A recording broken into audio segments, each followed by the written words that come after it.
Salom, qani boshladik. Mushuklarning uyqusi haqida qancha gapirsak ham oz hisoblanadi. Nega deysizmi?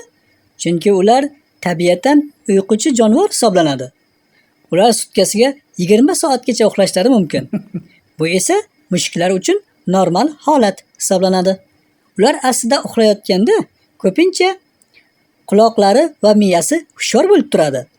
Ayniqsa ular quyosh tushadigan joyda uxlashni juda yoqtiradi. Issiqlik ularga rohat bag'ishlaydi.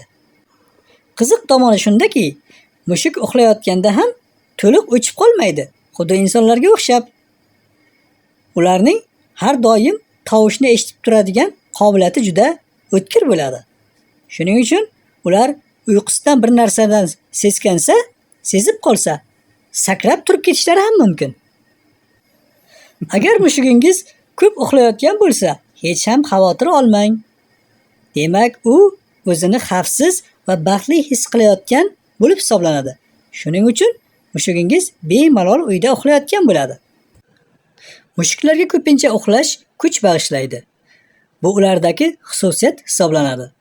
Shuning uchun mushuklar doim erkin bo'lishlari bilan uxlashga harakat qilishadi.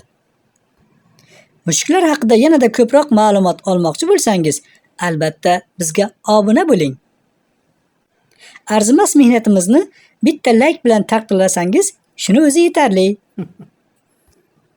Yana mushuklar olamiga sayohat qilguncha, aytgancha, agar mushugingiz uxlab yotgan bo'lsa, uni uyg'otishga shoshilmang.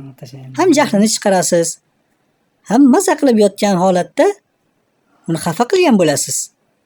Yaxshisi qo'ying, yaxshilab uxlab olsin. Bu yog'i bir gap bo'lar. Sizlar bilan esa hozircha xayrlashib qolamiz. Ko'rishguncha deymiz. Xayr.